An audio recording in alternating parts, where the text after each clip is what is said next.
What's good? What's up? How are you doing on today?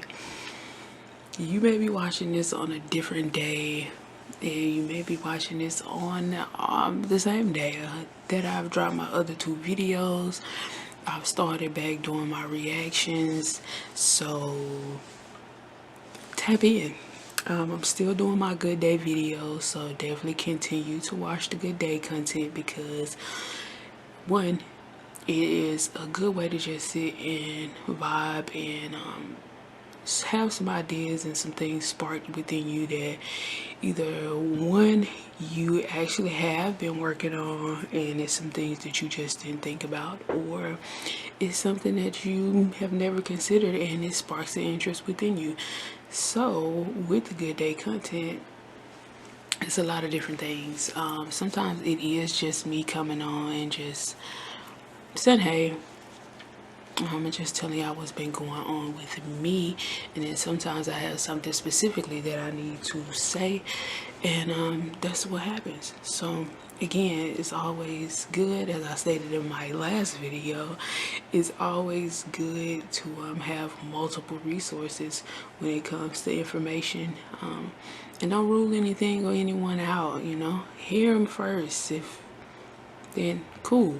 Sometimes it's not at the beginning of the video. You have to skim through, and some things catch your attention. So yeah, put it on like a podcast, because honestly that's pretty much what it is. So when you listen to my good day videos, if you can't sit and watch, of course, me being me, but if you can't sit and watch that part, then definitely just check out audio form. I listen to quite a few people just listening to the audio while I'm doing what I'm doing, washing dishes, washing clothes, whatever I'm doing, taking out the trash, when I'm out doing my woodworking, I for sure listen to either like comedy, or if it's something where somebody's talking about something specifically, about something that I'm looking for, or if I'm just listening to my girls doing their thing, with dropping this information from a spiritual standpoint. If you know, you know. But I want to talk about something else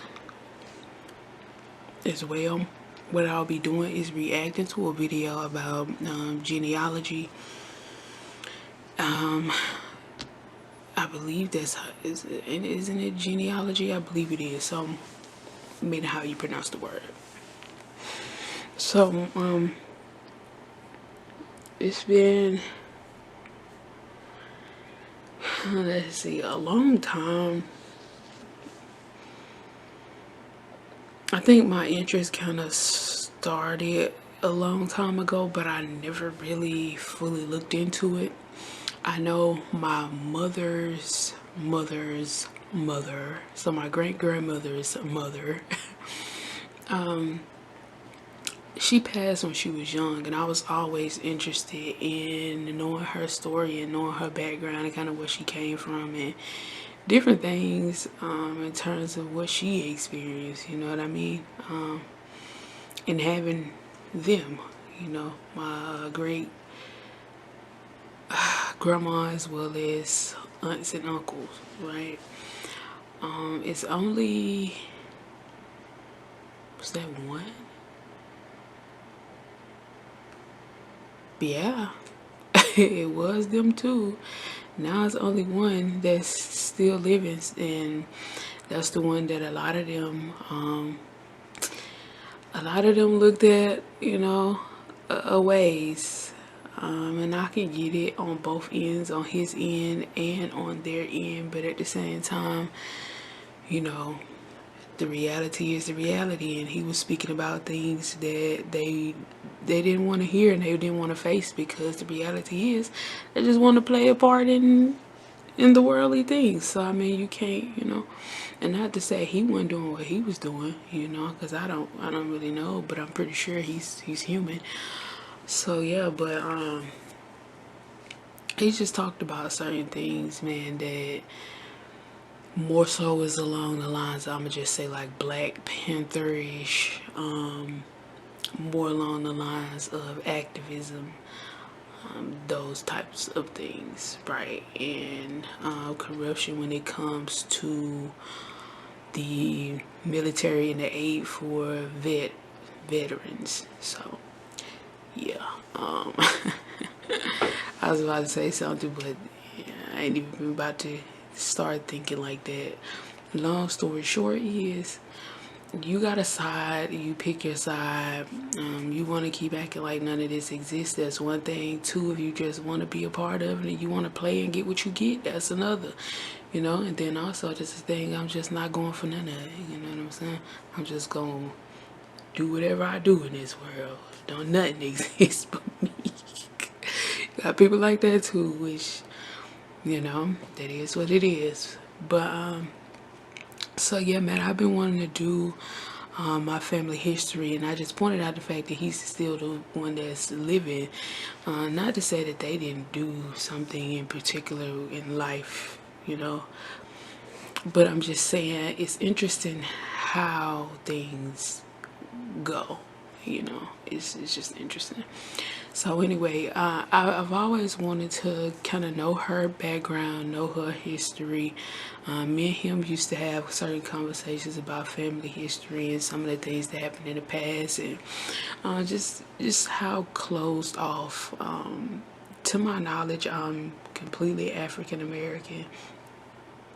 But as we know, there's a lot of different things that are running through our blood. So, yeah, I've considered doing some of these ancestry tests. I have just recently started to have more of an interest in actually figuring out some things and getting certain information and tying some things together. So this is what this video is going to be about for those of us who are interested in finding a little bit more about our history and tracing some things back and just trying to get some type of understanding of where we came from. I can't say of who we are, because you are only, in my opinion, you are as much as you are now. And of course, I definitely understand, don't get it twisted, you exist on different planes. You exist on different planes in different time frames, so forth and so on. If you are into those things, do you understand those things? If you're not, I sound like I'm talking gibberish and I'm crazy. Not okay. And I want to actually dismiss that word crazy and dismiss that energy, but I just had to throw it in there because I get it. Like, I used to listen to certain people and just be like, bro, that sound like BS. That's crazy. But then once I clicked into the real timeline, then I understood, you know, so much more. But I understand, you know, you think how you think, right? Alright, so we're about to get into, this is Genealogy TV. If I'm not mistaken, both of these videos, okay, these are two different women. Yes. Okay, there's another one. There's one channel. You're gonna see this is the first one, and then the next video is from a different channel, and the second video is gonna be a little bit longer.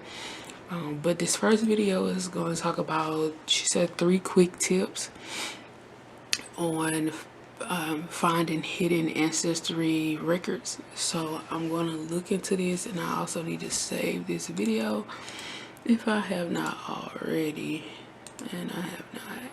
Help save this video, because once I go back in and do my thing, then I'm going to utilize some of these things possibly. Alright, so this was 9 months ago, so some of this information may still be relevant. All of it may still be relevant. I'm not sure, but we are about to go ahead and start the video now. Hey, I got 3 quick tips I want to share with you for genealogy records. This kind of stemmed from a... Oh, by the way, this is sped up. I might slow it back down. It depends. If it's like too OD for me, then I'm going to slow it down. If the speed I'm playing something at is too slow for you, or too fast, do your thing. I might even be talking too slow sometimes, so speed it up. Genealogy TV Academy class that I did the other day, and I wanted to share a couple things that I found while doing that class, and so I'm going to share that. But real quick, I'm going to create a thumbnail. There we go. Okay, so anyway, I'm just being silly. All right, so here's what we're going to do. We're going to pop over to First Ancestry, and I found this really cool record collection while I was over there. I'm going to pull this up full so you can see it. And yeah, you know what's funny? I was on Ancestry also, and I didn't know that they had the census like from years ago. So I think they have a lot of folders and different files and different information. So I'm going to, I think, just get on Ancestry.com and just see what they have to offer. I don't know how much is from the paid perspective and how much is not. I know what I was looking at was from the free section, I guess, because I don't have an account. So yeah, but I see what they've done. I'm going to talk about another thing in my Good Day segment, so yeah. this is from the AP. This is an unindexed record set. And so what's really cool about it is there, I mean, here, I'll show you. If we go over to the card catalog search, drop down to card catalog, and just type in AP World. This is a magazine that was started in 1943, at least what's on here is in 1943. And while this record collection says 1943, it actually goes all the way to 2011, not 2001. So I popped over here, so let's just jump over here and show you what's in here, because this is kind of a fun little record set that I think everybody may have forgotten about. And so here it is. It's unindexed, but if you look over in the browse this collection section, you can see different years over here. Let me again pull this up full so you might be able to see that a little bit better. But this is 1943 to 1954, 1955 to 1967, and so on. It goes all the way down to 2011. So if we open up this first one, that is what we're looking at over here, and this has got images and stories and people and names. These could be your ancestors from, you know, the World War II era. So what you have to do is you kind of have to use this film strip at the bottom. If you don't know how to get to that, I'm going to close that. Hit the little film strip icon, it pops up. And you can see and move around and zoom in. You can see that this is 1944, February of 1944. And we can read this like a magazine. But what is so interesting about this record set are there are stories about people. Could be your ancestors. And there's just so much in here that if you wanted to, you know, jump around, you might be able to find out what is going on in the area or in the world at the time your ancestors were living, or maybe even you. Right? Or even if they are not your actual ancestors, like what I'm working on also behind the scenes, this is good for as well. Just building out a story, you know what I mean? Being able to really expand and also add details from that actual time, and to definitely just, you also could just come up with a whole story and a whole thing from it is also, so this can be used for a multitude of things. This can be used for a multitude of things.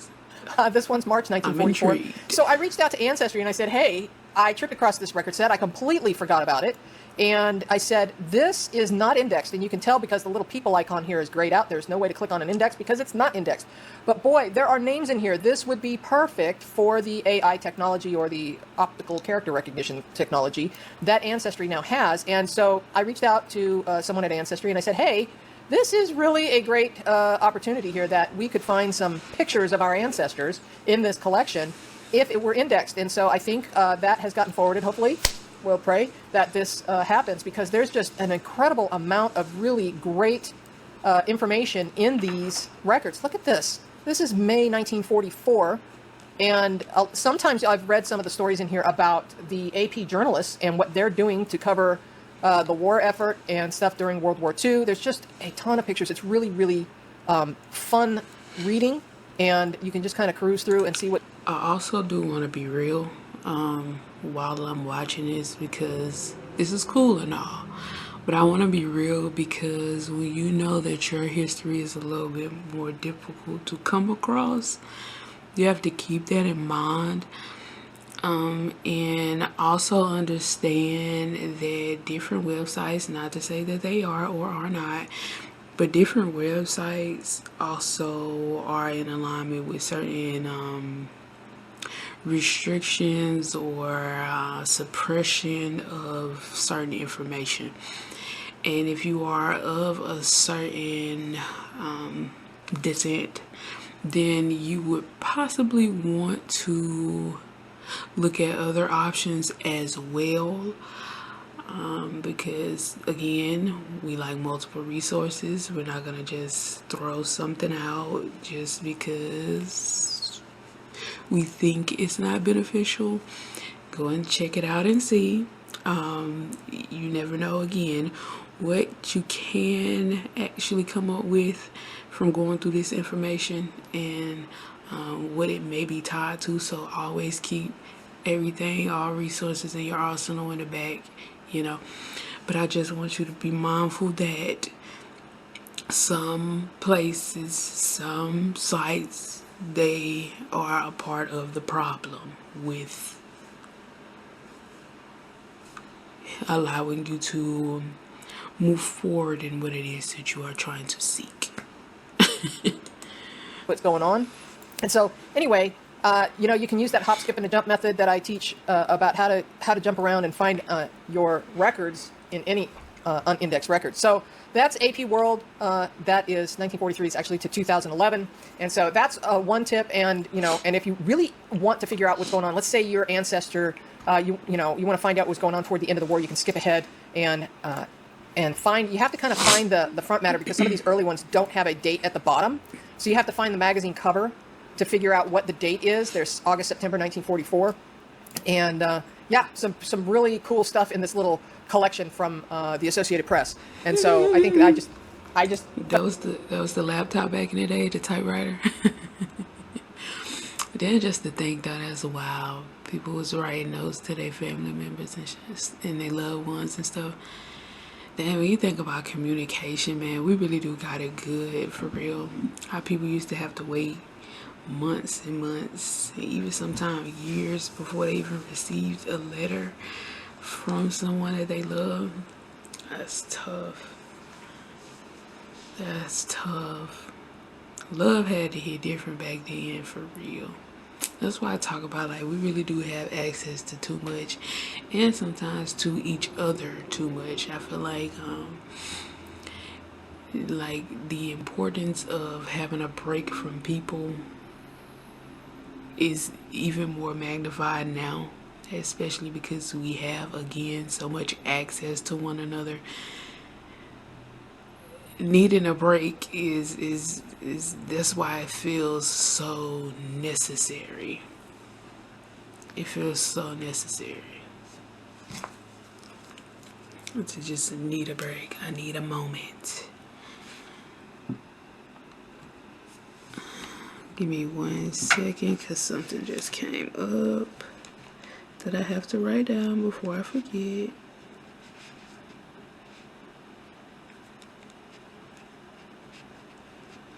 Okay, but yeah.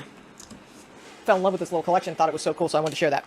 The other thing I wanted to share with you is if you have maybe come across a record like this, and let me zoom in so you can actually see it.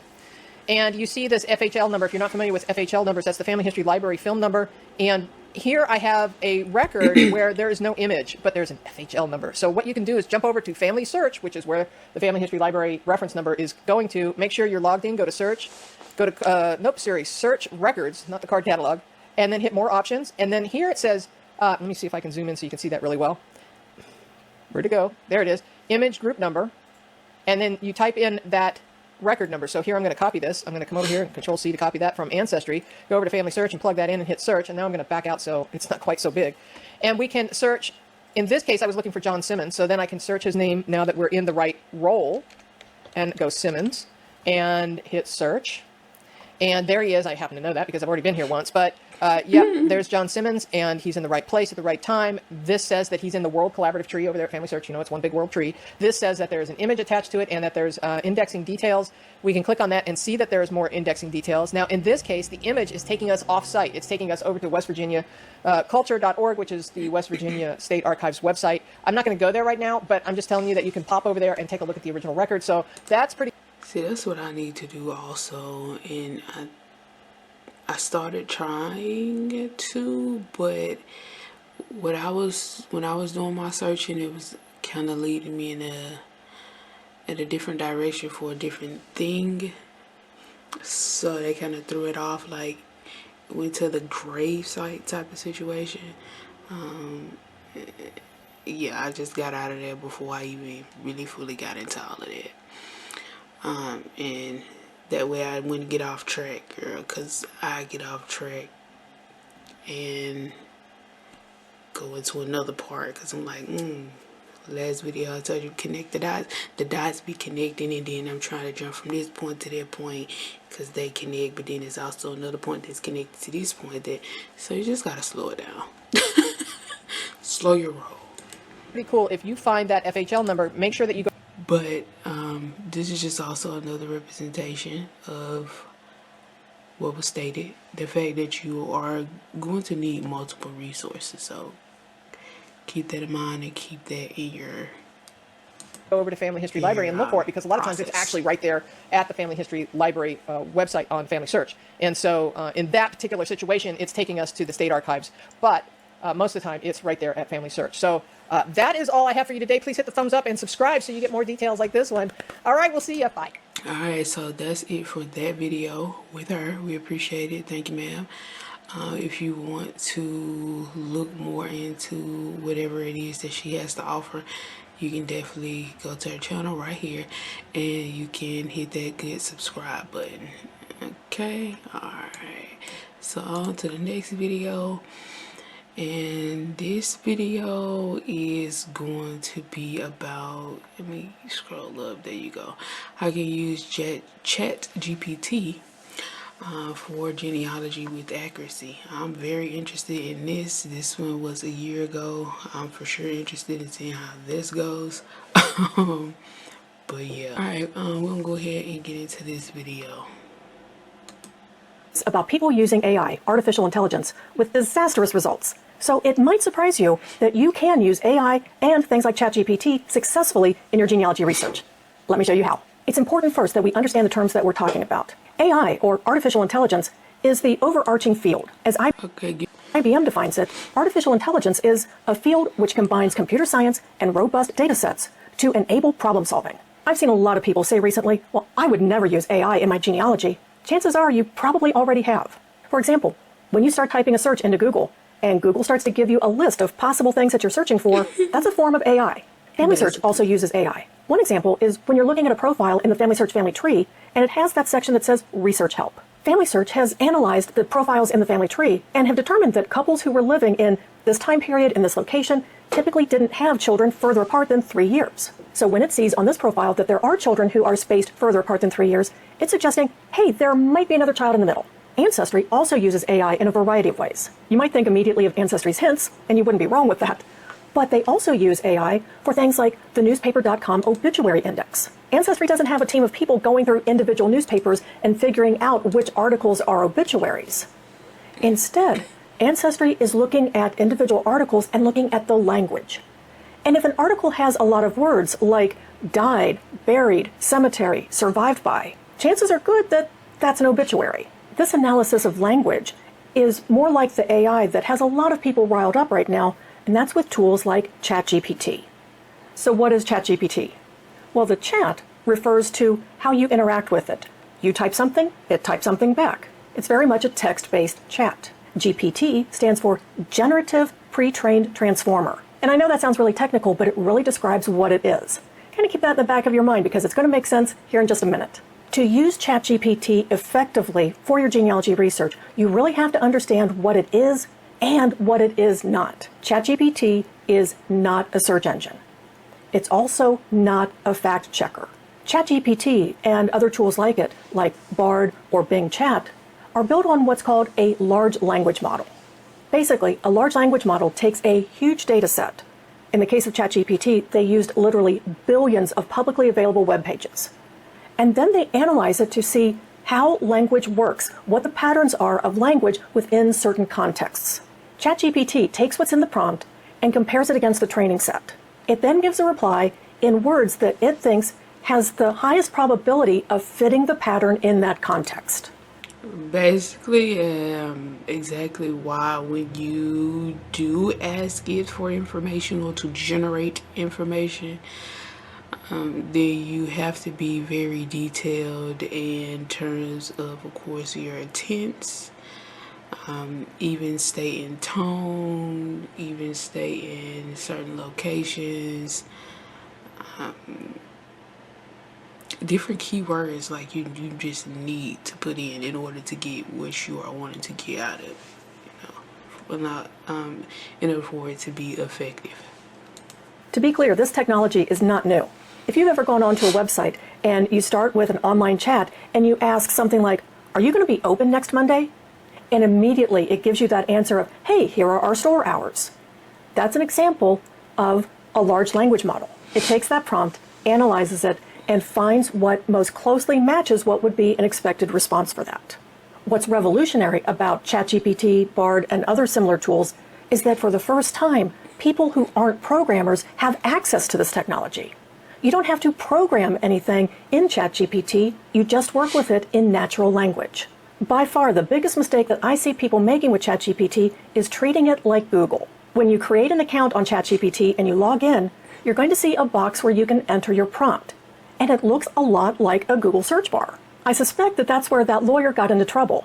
I suspect that he entered a prompt something like, "Write a legal brief about this particular topic." And then he expected ChatGPT to go out and scour the web and find all of the current facts, bring them back, synthesize them into a coherent and accurate legal brief that he could then turn into the court. But that is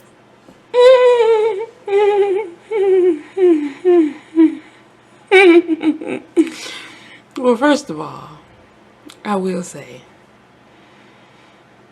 thank you for letting me know that no, they do. ChatGPT does not.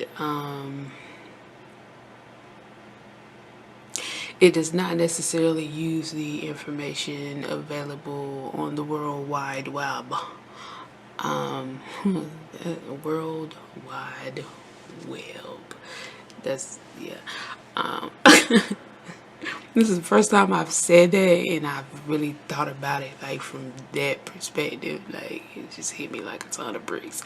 Maybe because I've been seeing a lot of spiders, and I was just looking at the spider making its web and just seeing how quick they are, and just looking at all these different kind of spiders and what it's just interesting, right? Oh, another conversation.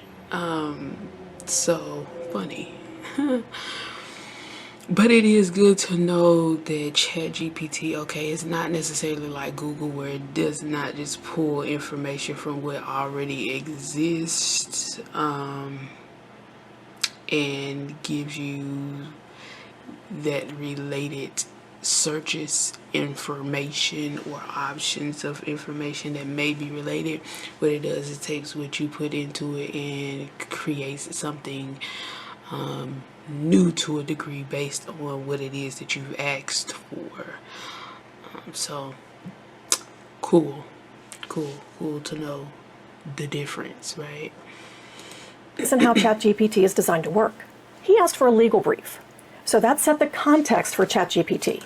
And Oh yeah, there we go. Also, sir, that didn't even. Why would you see? That's when you're moving too far. See, that's where people go too far with this for me.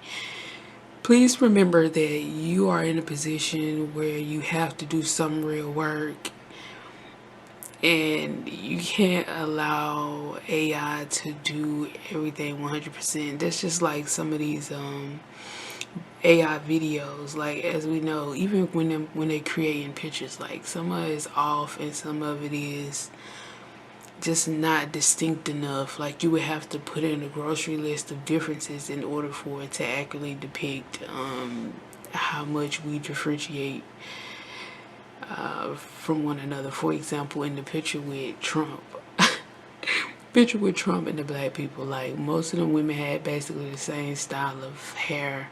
Like they had the big curls, and the curls was just changed in certain areas, but the parts the same.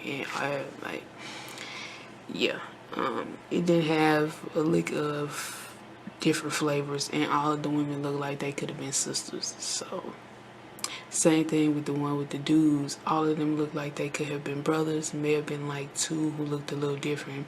Like they may have been the homeboy or the cousin. But they all kind of looked the same. So, sir, you have to still do some work. Yeah.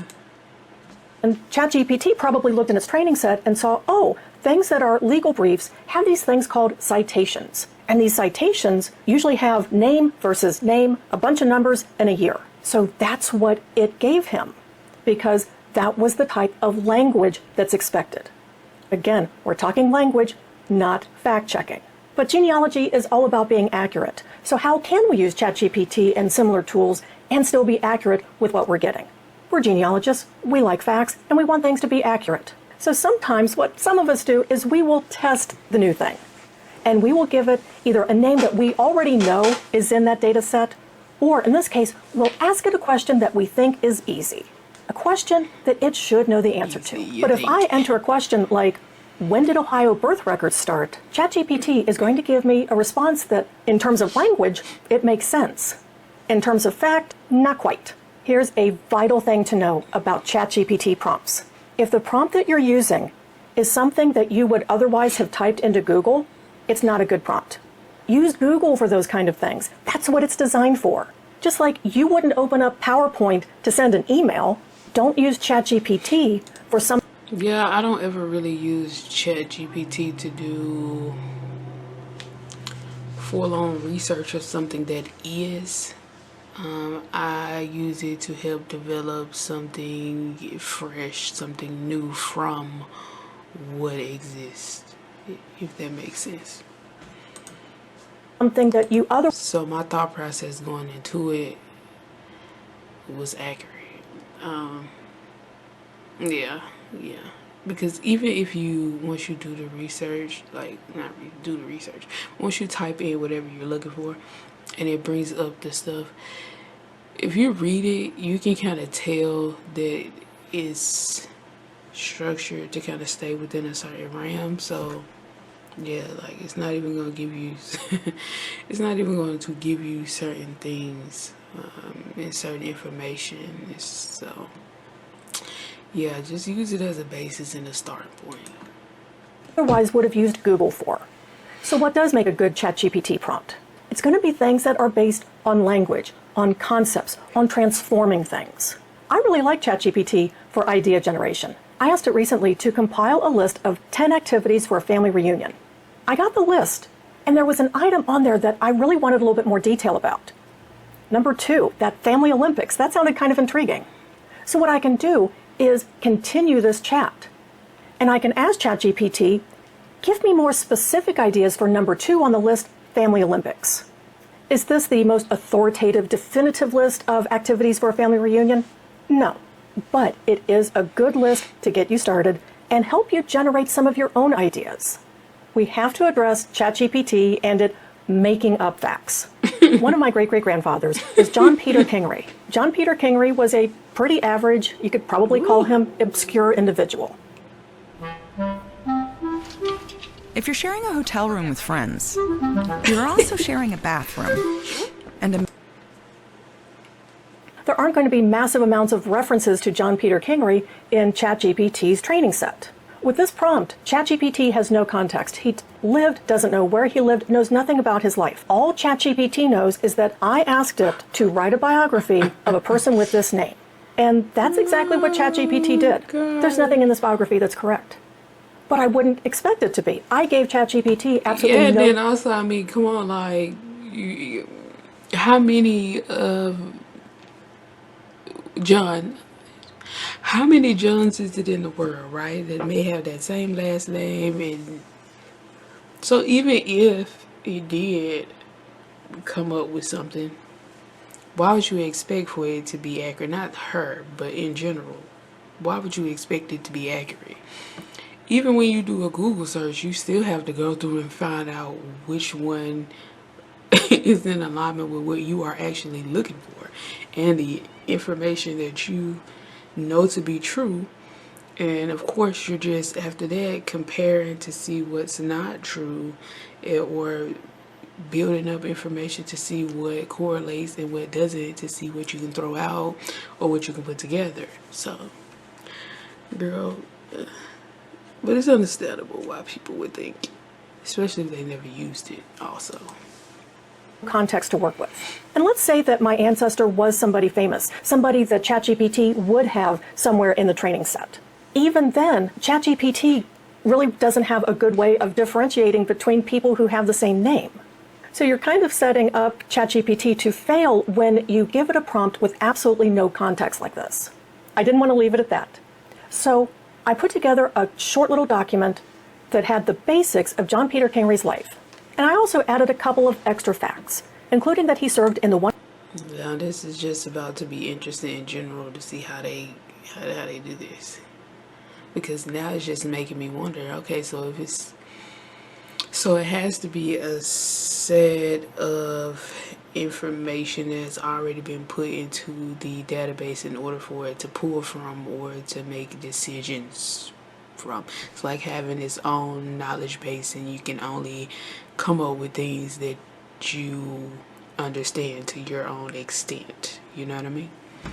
So it's understandable. I mean, it cannot know everything, because the people who are making it they don't know everything, right? And if they forgot to look up something over here and to put that into the thought process, then it won't even come up and generate, period. Multiple resources. 173rd Ohio Infantry. But I'm still waiting to see how we can get to the accuracy, like what specific things we need to do. I know we ain't done yet, but like, And that he's buried at Kingery I'm Cemetery. patient and I'm joking, but I'm really interested in knowing, is it gonna be like a real two, or what? Like the last lady, she gave us two. Now look what happens Okay, right. Girl, I clicked up.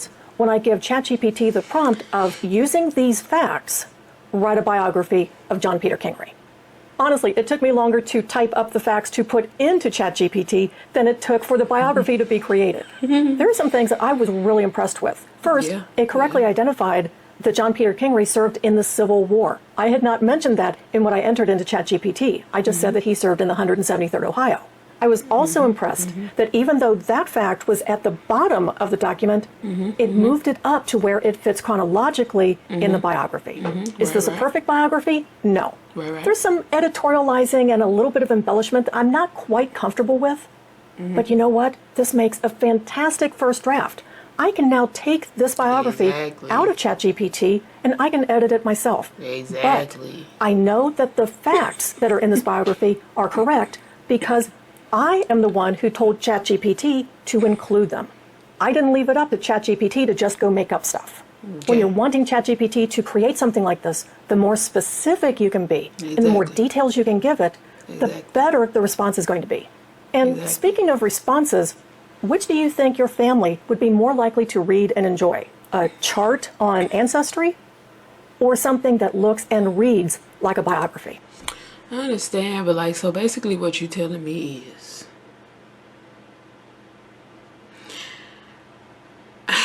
this is kind of now feeling like double work.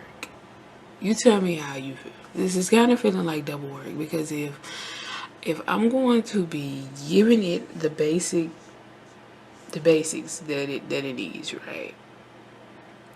Like I said, this is good for different projects. Like what the first lady showed us, it's good for projects, right? But like for actually trying to find information about your ancestors, ChatGPT is not going to give you anything because it does not have the information in order to give you in a format that would be beneficial to you and accurate. You know, it doesn't have records that is finding and providing to you. It's coming up with something based on what you're giving it. So to me, ChatGPT should only be used from a creative perspective. That's the way that I've always viewed it. to help you with ideas and help you expand your ideas or help you to create something new. Writing biographies is not the only way that ChatGPT can help us in our genealogy. Because what I was saying was you basically having to put all the details you need them to add, and then if they don't have certain things correct, you have to go back and add that information. And even sometimes maybe if certain order is not correct, you have to go in and reformat. So we still got like less than a minute. I'm gonna see, but so far this is not telling me how ChatGPT can help me help me with my answers. It's like finding any information and stuff. Remember that T stands for transformer. I recently found a newspaper article about a mine explosion where unfortunately several men were killed or were injured. I found this article on a website called Chronicling America. And one of the things that you can do on that website is you can actually copy the OCR, the optical character recognition. So I copy and pasted the OCR from this article and opened up ChatGPT. The prompt I gave it was take the following text and create a table with the person's name, if he was killed or injured, occupation, family relationships, and residence. And then I pasted in the text of the article. And look what ChatGPT gave me. It gave me a table with exactly those columns that I asked for. And there's a note at the bottom saying that some information, such as the occupation of the injured individuals and the residences of George Bright and Herman Werner, were not provided in the text. Now, obviously, I would want to compare this with the actual article, but if you're working with a lot of data like this, this is a huge time saver. When it comes to Yeah, but then you're still having to go backwards. Like, it's a time saver in terms of organizing it all. But at the same time, is it really? Because you still having to take all of this information and figure out how you are going to put this together to put it into ChatGPT in order for it to tell you what it is you are looking to get. Then you have to turn around and, of course, fact check it after and do what you do. So I can see it may save you some time depending on how you go about doing this, especially with the typing. Now, the physical labor, I guess, yes, for sure, definitely. We're having to type it all out and create this and find a website girl that's going to allow you to put the boxes and then the PowerPoint presentations and all of that stuff. So, yeah, this should have been, the title should have been a little bit different here. I'm not mad at it though. You know, she still help, because this may be a great idea for somebody who's working on like a biography or working on certain things like this. This can help you speed up the process, especially like writing a book or a blog or an article, even for school, just helping you to cultivate ideas and organize information that you already have. So ChatGPT is not going to give you any new information on actual history, but it will help you to organize as well as cultivate a new way of presenting the information, for sure.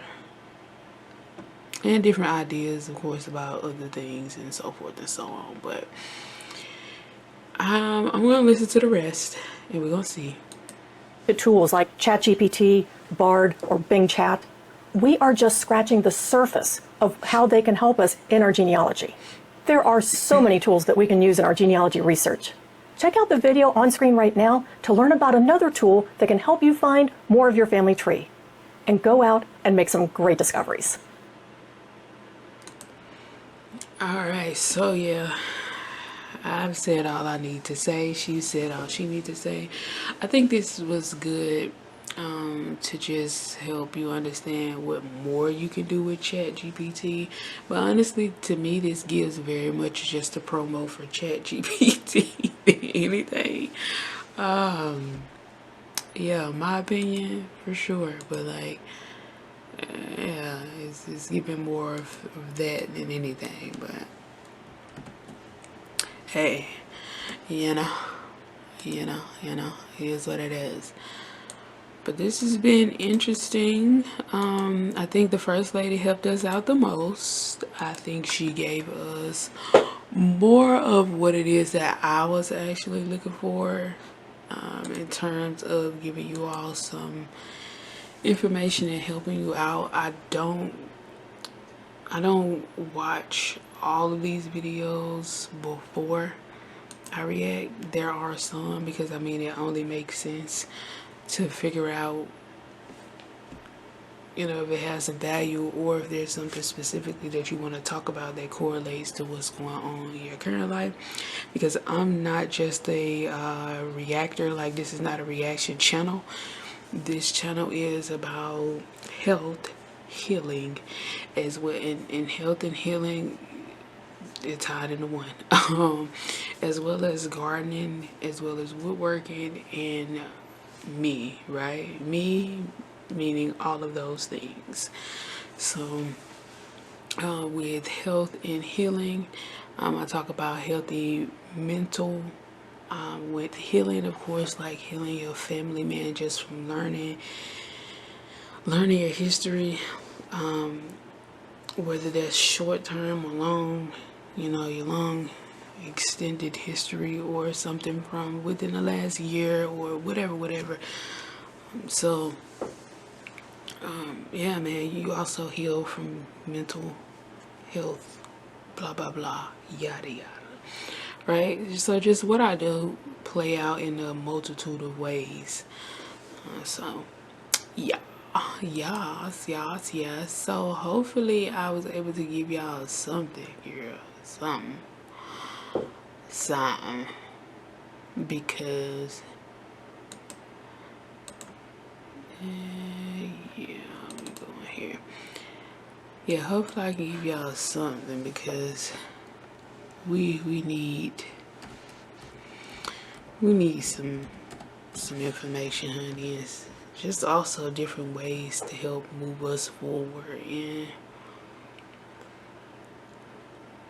put things into a different perspective for us. And when I say us, I mean us in general, but also more so for my people, that are closely related, because our situation is a little different from others, maybe even a lot different. But yeah, we just have to start to expand our mind and look at things a little bit differently, right? And consider some things that we may not have considered before, just to help us heal, because it's a lot of things that's tied to our trauma and the reason why we are how we are. And it's not even just from our own lifetime of living, right? The like trauma from parents, or even grandparents, or the life that we have only known to have lived, meaning since birth to now. So yeah, it goes beyond that, and family history plays a part in it, just like every other part of history plays a part in everything else. So yeah, all right, I'm about to go, man. This has almost been an hour video, and my battery is going out again, and the video is also about to stop anyway. So yeah, y'all have a good one. I will see you all soon, and yeah, have a good one.